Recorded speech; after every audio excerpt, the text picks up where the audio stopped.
Hello, listeners. Welcome back to Let's Be Historians, a podcast where I, the host, will eventually get everyone that I know to talk about their favorite part of history. Like I mentioned, I'm the main host. I'll always be here. You can't get rid of me. Lainey, or you could call me Lane. And today I have my very good friend, Joe. Did you forget my name? No, I was... all right, whose podcast is this? You aren't supposed to interrogate me. I was gonna add an extra word, but then I said, nah, fuck it. So yeah. I'm excited to be here. Yes. Hello, my historians. It's episode 3. Now, some of you avid listeners may be wondering, it's been 2 weeks. Where'd you go? I had Thanksgiving break, and also, I kind of got really busy prepping for stuff, and so I was like, oh. It's almost like, it's finals. What? No. It's a beast we all have to conquer. Yeah. Speaking of finals, this episode's actually kind of special because your host here is taking a historical class. Crazy, right? It's almost like I'm a history major. And I told my professor, I was like, hey, can I do a podcast episode of something we covered in class for extra credit? And she was like, yeah. So, yeah. Shout out history professor that I don't know the name of. Shout out Professor Peters. She technically gave me the prompt, sort of. She, offered me different ones because she knows what I like about history. And I was like, I'm gonna go with this one. Well, I'm excited. The only thing I know about this is there's popes and murder. Which, if you look into history, has a weird connection quite often. I know, there's a lot of drama with popes. They love their power. Yeah. So... all the Catholics immediately get off the episode. I don't know how many Catholics I know, but we'll see. Really funny thing before I get into the actual nitty-gritty of the episode, I did ask Professor Peters, I was like, is it okay if I cuss? And she was like, this is a college class. And I was like, I don't know. I don't know what the rules are. We drop F-bombs left and right. And maybe upside down. And upside down, backwards. Yeah. Getting a little crazy here. Yeah. So today we're going to be talking about the Pazzi conspiracy. Now, if you couldn't tell, this will be Italian. So please do not threaten my family due to my bad pronunciations. I can barely say things in Spanish, and I'm supposed to know Spanish. So my script keeps going away. Come back. So let's get down to business. Hello, this is Editor Lainey coming to you from after me and Joe recorded the episode. There was some stuff that I realized I needed to add, so there will be some add-in audios from me post-recording. So there won't be any input from Joe, but this is stuff that I thought was necessary and that my professor advised would be good to have in. So yes, there will just be extra little chunks. So if there's any odd cuts, don't worry about it. Okay. Murder plots, bankers, and the Pope. Oh my. And today that sounds like the start of a bad bar joke. A No. murder plot, a murderer, a banker, and a pope walk into the bar. What do we get? The Pazzi conspiracy. Yeah. So we're gonna go over this, and this has to. So really funny thing is that it's called the Pazzi conspiracy, but the Pazzi aren't even the people who are killed in this. You'll find out. So this whole conspiracy takes place mainly between two very prevalent families in Florence, 15th century specifically. For those of you that also get confused about the century, one of my favorite centuries. 15th century equals 1400s. I know it's weird, guys. I didn't make it up. See, actually, okay, I'll admit. The 15th century had some bangers. But I'm more of a 16th century person myself. See, so this class is like a medieval class. Me, I'm a modern history kind of guy. That's what I plan to do when I... So you're 21st century all the way. It's just it's the understanding of people I like better when it comes to like big technology stuff happening. So I think it's really interesting. Excuse That's me. Bless you. Tag yourself. What century are you? I'll put that as the Q&A for the Spotify upload. But yeah. So to give some context, because not everyone knows about the 15th century Florence. Italy was not yet united. It wouldn't get united till 1848, and so Florence was a city-state, much like how Greece was before it got united or whatever. And there were some tensions between all these city-states, because they were like, I want all the markets, and somebody was like, no, I want all the markets, and then they were like, let's kill each other. So yeah, there was a lot of fighting, and here comes our first family mentioned, the Medici, which would gain their money from textiles. So like they worked in textiles, and so they got a bunch of money. So then they opened a bank. Oh, I'm kind of stupid. I really thought that they were gonna be like the Medici family opened a fashion house. No. Something Versace. I don't know. No, I don't know exactly when Versace came into play, but I don't think it was this early. They're still like old though, right? Yeah. Like they're I assume old. so. I know there was like a movie. We don't watch movies. No. So, you know, there's and textiles were actually one of the more common forms of like trade in this time. It was textiles, banking, and farming. Your 3 jobs. All girls know how to do is textiles, banking, and farming. Choose your character. Real. This is like the start of the Oregon Trail. I mean, yeah. Just way earlier. Yeah. So, you know, the Medici were a pretty powerful family. They had ties with the Pope because, fun fact, the Pope needs bankers. For all his money and art. Yeah. So they would create the Medici Bank, aiding them in their rise in political power. This family would become so powerful that they went on to produce 2 French queens and 4 popes. I hate nepotism. These popes with their nepotism. I'm sorry to any Catholics, but these popes with their nepotism. Yeah, that happens a lot. You're supposed to get the pope job like any good, honest man. God is supposed to, like, kill the people before you and then designate you as pope. I think that's how pope works. I'm not Catholic, so I can't.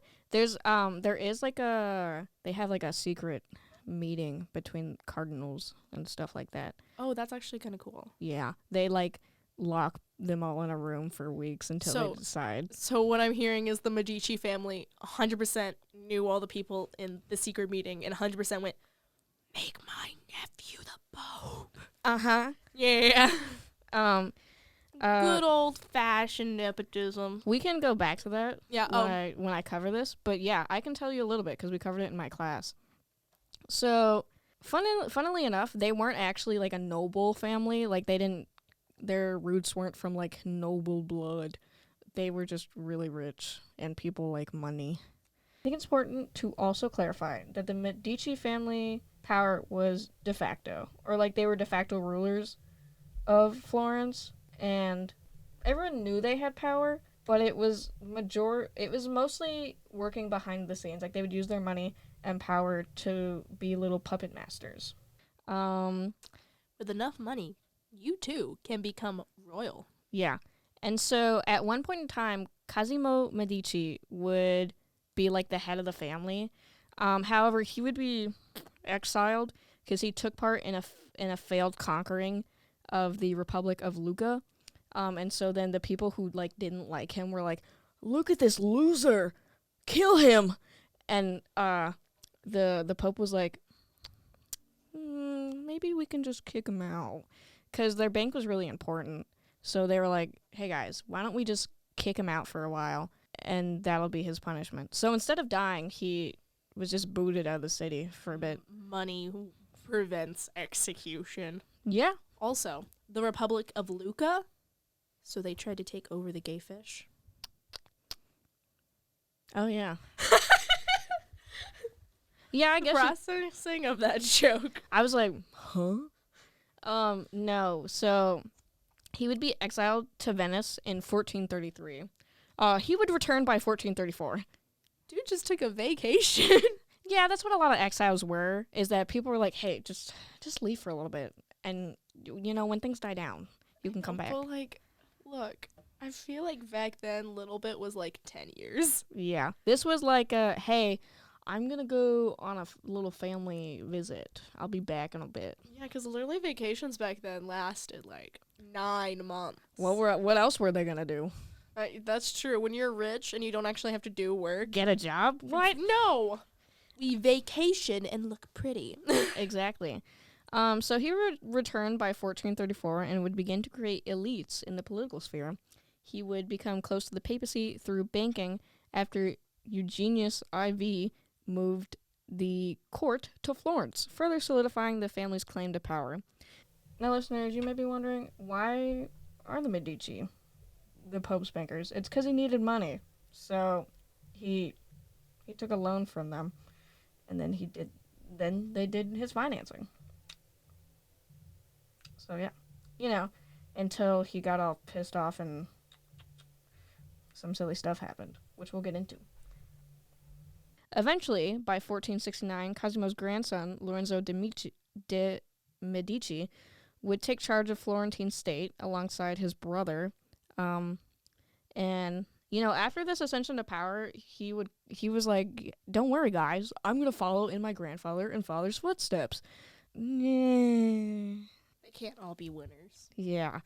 However, he would, so in Italy, they had, or not Italy, but, in certain city-states or whatever, they had, assemblies or whatever.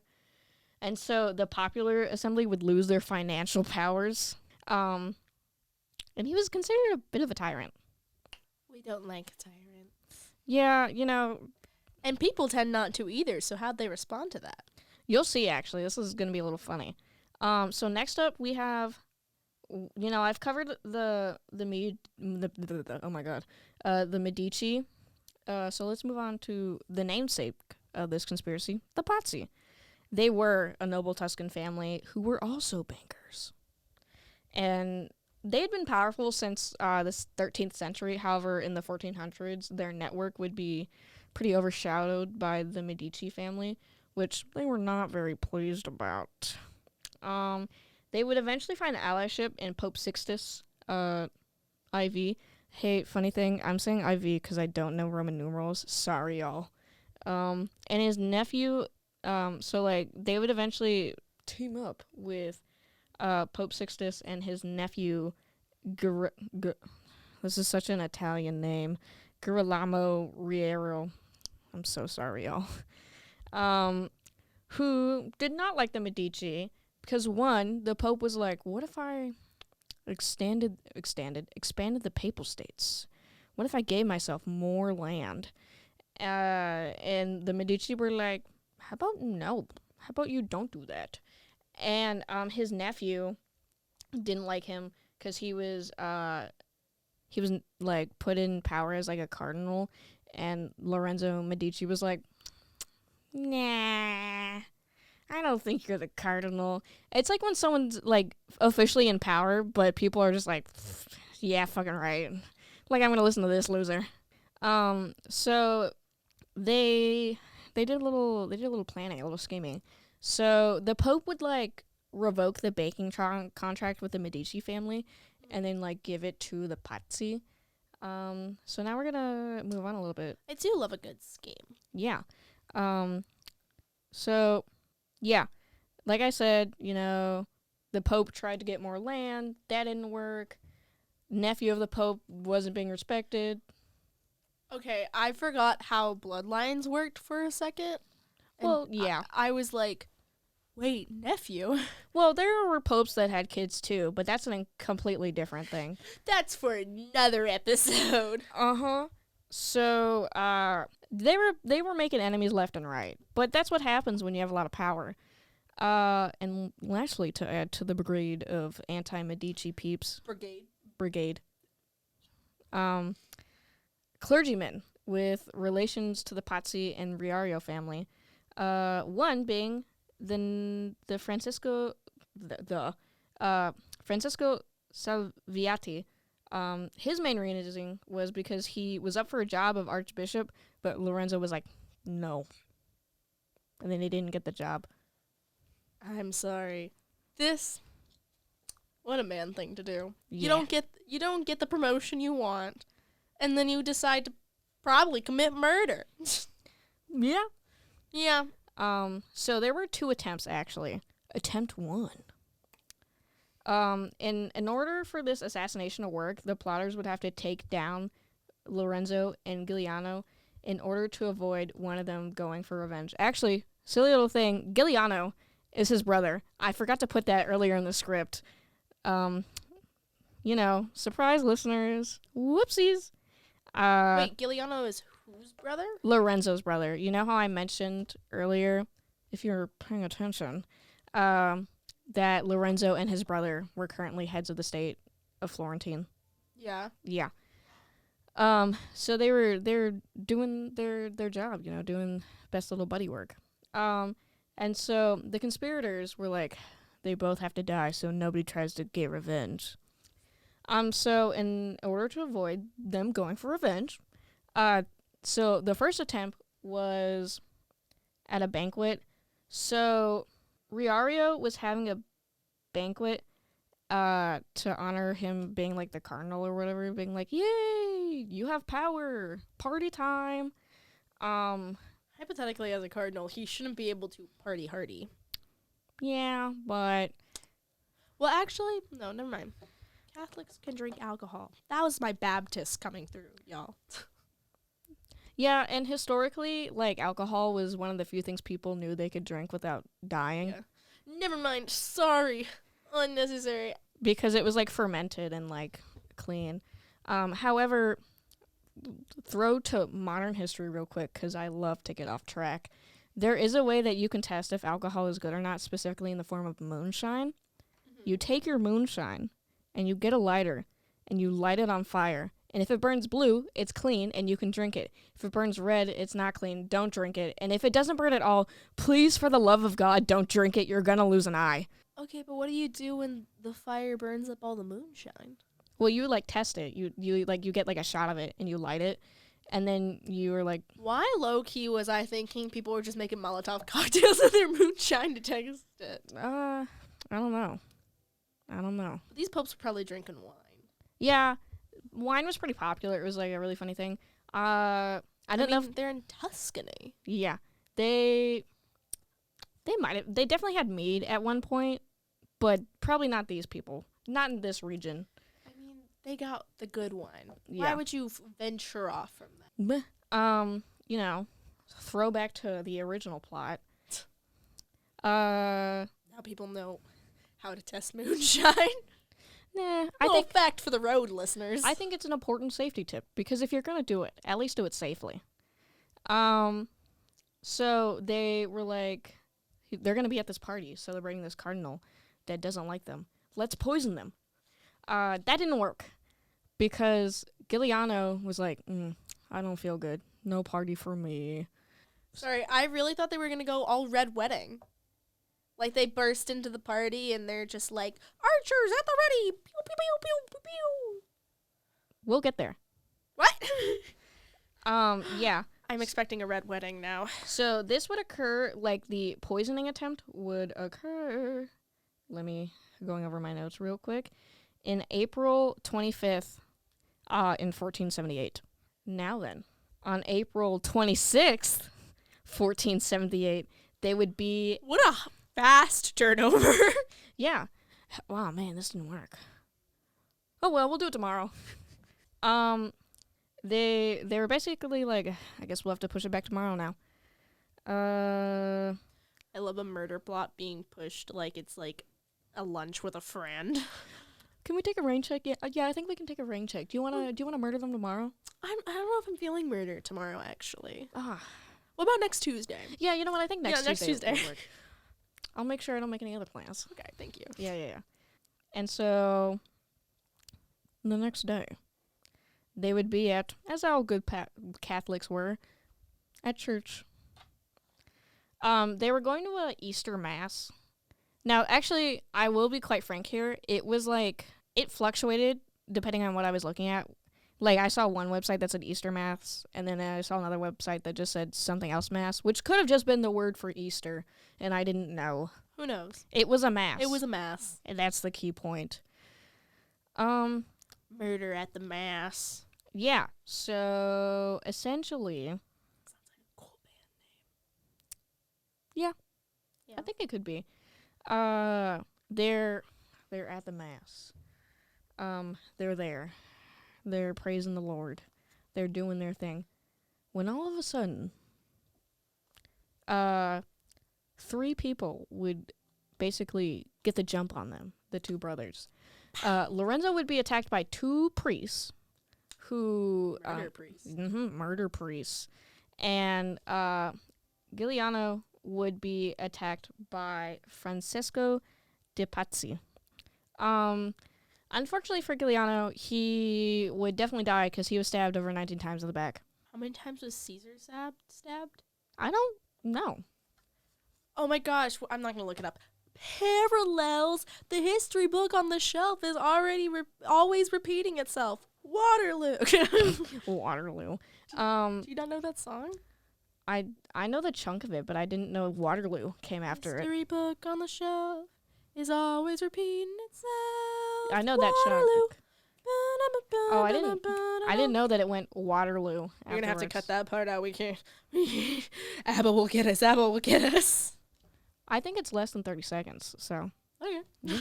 This is my podcast. Anyway, people getting stabbed seems like Yeah. a reoccurring thing in history. Yeah. Well, that was because the gun wasn't invented yet, so all these people had was pointy stick. They had to pointy get rock, up close and personal with it, unless Yeah. they want to do archery. But then or poison, which, as we previously just mentioned, did not work all the time. also poison. Like, then what if someone else drinks the wine and then you have that on your hands? At least with stabbing, you know you're getting the job done. Have you seen the pattern of like historical leaders just like slightly poisoning themselves throughout like history? So they're You mean I've read the Hunger Games? Yes, I know about presidents.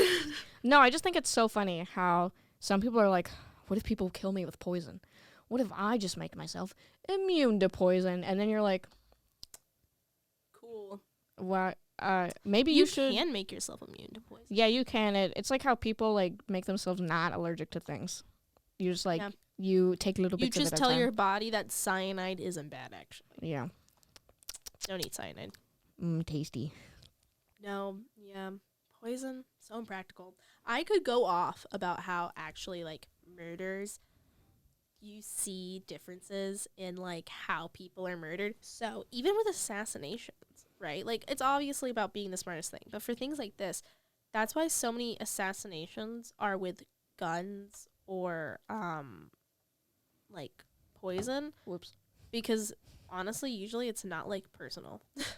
Yeah, it's like nothing personal, but Nothing personal, but actually, I hate how you're running this country. and now you have to die. Die for it. Actually, to add important context to this that I think I had in a earlier version of the script, but I took out, there was these groups of armies called the condottieri, who were basically paid militia, and so you paid the money, and they were like, okay, who we kill now? And then someone else, like, the issue with them is that if you paid them, someone else could be like, here's more money. Don't kill us. As is the issue with all paid mercenaries. I mean, if someone just outbids you, then you're screwed. Yeah. And then there was like It's a rich man's game. yeah. That's what it is. And then there'd be this silly little thing where then the people who originally paid them would get mad and like kill someone in the condottieri. And so then the condottieri would just be pissed because they're like, you just killed one of our dudes. Now we're definitely not going to work for you. Yeah. And now we're going to kill you. Bring back when paid militias were loyal. Was that ever a thing? In my mind, In your mind it is? back in the good old days, when paid militias were loyal to whoever paid them first, okay? We didn't have to worry about someone outpaying me. It was an equality game, okay? Some rich dude, like the Medici or whatever, couldn't come in and pay them, okay? And then all of a sudden, I'm on the chopping block? Ew, gross. No, I paid you first. Do my job. Then if some Medici family wants to pay you, that's fair game. I'm not insane, but do my job first. Yeah. Kill the Pope first. First come, first serve. Yeah, exactly. Yeah. So let's go all the way back to the church. So they were at mass and they get jumped, and Giuliano unfortunately dies from his 19 stab wounds. Lorenzo actually would survive because, one, he would not let them get the jump on him, and two, as the priests were going to murder him, they were like, wait, what if this is bad? What if God wouldn't want me to do this? Me, as a holy man, who vowed not to hurt anybody. Or, no, wait, that's doctors, isn't it? I think priests have that same, like, mindset, right? Yeah, probably. I also love how they gained this consciousness after murdering a man. Yeah. They were like, what if This was bad. What if I was supposed to be murdered? And Lorenzo's like, you murdered my brother! He's dead! He's dead! The blood is on your hands. They go, yeah, but I'm just gaining empathy now. He's like, you couldn't have gained empathy for my dead brother! Yes. So, oh, I forgot. Silly me. Would you like to know where this takes place? Where? This would take place in the Santa Maria del Fiore Cathedral, which is just a cathedral in Florence. I've been there. You have? Yeah. Oh my gosh. I went to Florence. I've never been out of America. And I saw that cathedral. That's so cool. I actually walked into it. You might have possibly stood where they got stabbed. Yeah. Isn't that crazy? So yeah, it's Florence's history is so wild and could get an episode in itself. Yeah. But no, yeah, I've been there. Pretty slay cathedral. They specifically did talk about, hey, some guy died. And I was like, cool. But I was more focused on the fact that, dang, we went there on some, like, holiday. And I'm blanking on what holiday it was. But we went there on a holiday. Was it like a national holiday or was it like a specifically European country? It was like, it was some summer, like, not church holiday. Okay. But, like. You went to a church on a not church holiday? Wowee. I know, but. Anyway, for whatever reason, there was, like, an actual, like, real mass going on. And it was because there was, like, I think a local holiday or something like that. Oh, yeah. I think that's why I'm having trouble remembering it. Yeah. Other people were talking about it. And specifically throughout Italy. So it might have been less of a local holiday and more of, like, an Italian thing. But people were at church. So I only got to stand in the front steps. Yeah, that's fair. I also went to the Vatican. Yay. So basically, Lorenzo would not die because his murderers were like, wait a minute, are we evil? And so his brother's dead, and one of the first things he does is writes a letter to the dukes, of Milan. The Dukes of Milan, oh my gosh, they just get back from Prospero's Island? Some people are going to get that joke, and they're going to laugh very hard. I thought this was like a historical thing, and I was like, what? It's a Shakespeare reference. The Duke of Milan, so Prospero was the Duke of Milan. Stuff happened. Duke of Milan, ha ha ha ha, the Tempest. Your English major is showing heavily. You can't keep making, like... This is a funny joke to, like, 12 people. You can't keep making, like, references to, like, good literature when all I've read in the past couple of years is Percy Jackson and random books. All I do is make references to Frankenstein, Dracula, and Shakespeare. That's my entire personality. Every time they say something, there's a 50% chance that I'm like, what? Just trust me, the joke was funny. Okay, I believe you. So he would write a letter, and essentially it was like, "My dearest lords, my brother has just been killed. Please do something about it," or whatever. I was gonna pull up the letter, but then I decided against it, just because it's like a whole paragraph, and I was like, I'm not gonna read all that out. But basically, he was like spreading the news, because his brother was murdered on the 26th, and this letter was sent on the 26th. Wasted no time. I mean, you just found out that people want to kill you, and then your brother's dead. So I would also be like, right fast. Yeah. So,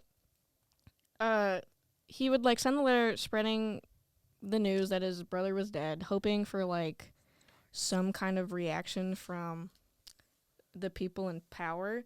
And you may be thinking, oh, poor Giuliano, he's dead now. Whatever will we do?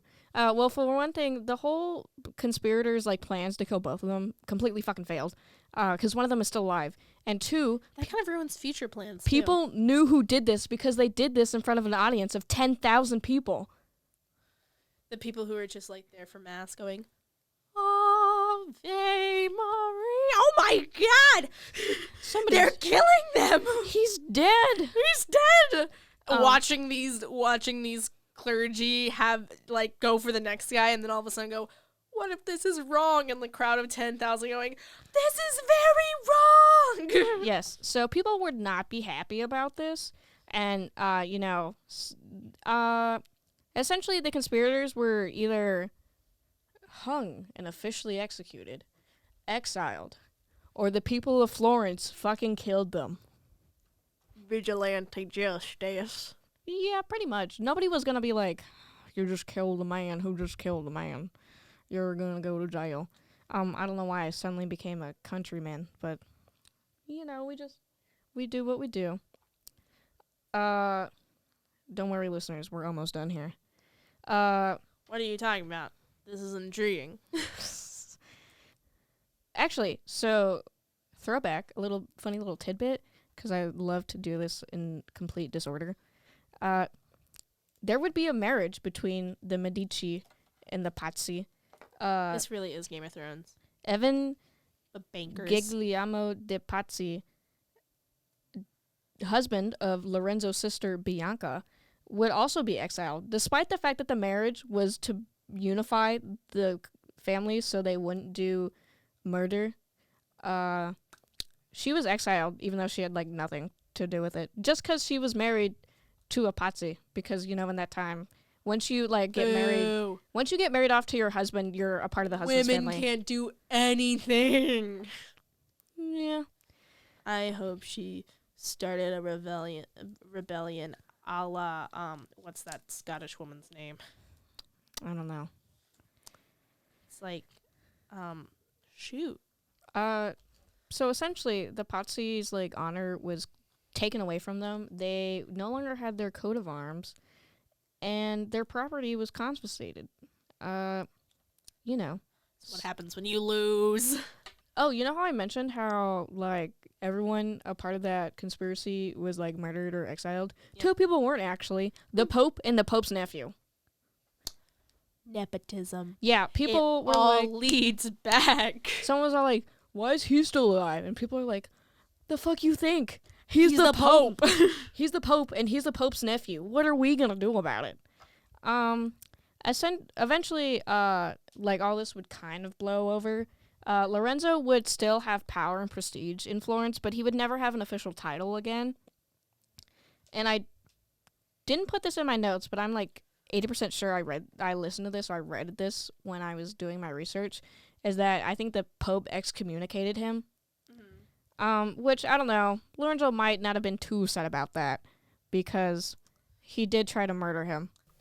He would write a letter to the Pope, being all pissed off, and being like, literally, the only reason I'm being excommunicated is because I didn't die, because you tried to murder me. So, that's, just a little silly. Just maybe die the next time somebody tries to kill you. Didn't everyone hate him? Lorenzo? Yeah. Well, wait, who was the one that people said were a tyrant? It was Lorenzo, but it wasn't like, it was in the sense of like he wasn't making people's lives bad, but like the way they ran things was kind of silly, I guess. I didn't delve too. There's like a constraint that I have to do every time I write these scripts, because if I go in every like nook and cranny, we'd be here for like 3 hours, and I don't think somebody wants to listen to me for 3 hours. I want to listen to you for 3 hours, Lainey. Thank you. Do I have the time today? No. Yeah. Throwback to the last episode about sandwiches, when I was telling Francis, I was literally gonna read like a book about like Jewish culture, and I was like, this is going too far. I have to go back to writing the script. So that's kind of it. That's the end. You know, Lorenzo dies eventually, and Sad. we all move on with our You're lives. telling me he didn't live on forever? No. So They don't make 15th century men like they used to. yeah, I think because it's not 15th century anymore. Is it the 16th century? Oh, I'm dumb. No, it's I realize the 15th. No, it is the 15th century. I phrased that weird. My bad. No, but final thoughts, final questions. What did we learn today? Murder bad. I was actually going to say murder bad unless you can get away with it. Yeah. Don't do it in front of 10,000 people. Yeah. And I think also it's very interesting the parallel. There's like constant points in history where people are like attempted murdered. It doesn't work out well and people die. And I don't know. I think there's like always a constant battle for power at any level, because this wasn't like a king fighting a king for like the power of both of the kingdoms. It was two families who just really wanted to be the Pope's bankers. I mean, I think that's interesting, right? First of all, I think it just shows how much power the Pope has. Because even just that kind of like slight connection, right? Like, Yeah. is really important. But I think it's also just like really interesting of the fact that like that doesn't happen a lot in history. Or at least like not at this point in history, right? Like this point in history was very much about like, are you of royal blood? Has God blessed you, right? Yeah. And like even if you got to an extraordinary amount of wealth, you were still just wealthy, right? Like that didn't make you noble. But these people had kind of like been like, actually, we're going to make ourselves noble. You could essentially say that this was one of the first forms of career politicians. Yeah. Because there was a certain point in time where that wasn't like a thing that you could do. At least not in the New World yet, because that... Trying to remember... scouring my brain. I cannot confirm or deny whether the New World has been discovered yet. It's the 15th century. I don't think it has.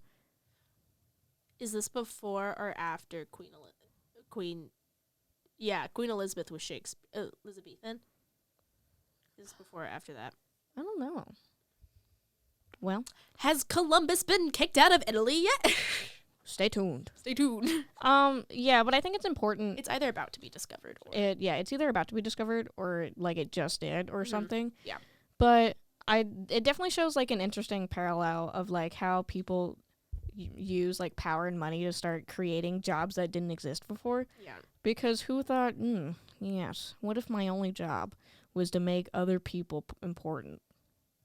I mean, yeah. It's kind of like make the job you want, not the job you have. Yeah. But I think that's really cool about this being kind of like the first case of career politicians. And I don't know, could you say the first case of like political assassination? I wouldn't say the first case purely because Caesar was politically assassinated. The history book on the shelf is always repeating itself. Yeah, there is a lot of like repeat in history, and Not like all the Roman emperors were. Yeah, there's a discussion you can put in people. It's like really common in Renaissance literature, and then also pre-Renaissance literature, and also Roman literature, where they're like, the good old days. Why can't we go back to that? And there's like a discussion that can be made. Like Machiavelli does this thing, discussions over Livy, where he goes over stuff. And basically it's this whole thing of like, why is it good to keep looking back at history if there is there anything to gain from it. And you can make the argument that because you can look at it and you can learn from it, it's important. But you also need to understand that it may look better now, because the grass is always greener on the other side. Yeah. I just connected the dots. What? All these political assassinations happening in Italy. It's always Italy. Yeah, Italy had a lot of turmoil for a while. They wouldn't even become united till the 1800s. But even like Caesar happened in Rome. Yeah. So, isn't it funny? It's a little quirky. Yeah. It's a little quirky.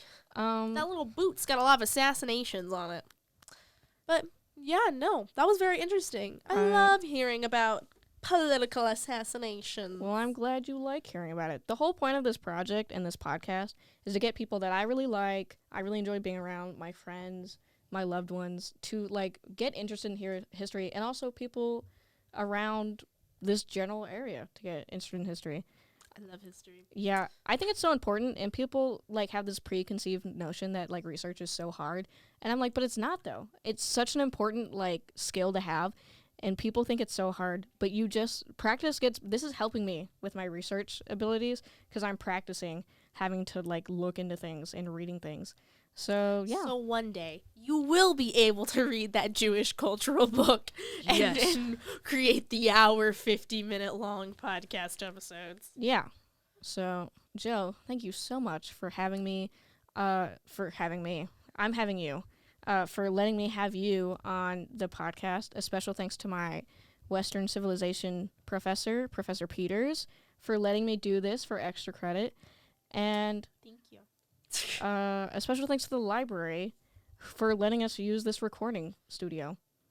We really appreciate it. Don't forget, tag what century you are down in the comments. And if you're reading this from the History Department if you're coming here from the History Department Instagram, hello and welcome. I hope you enjoyed. Goodbye. Bye.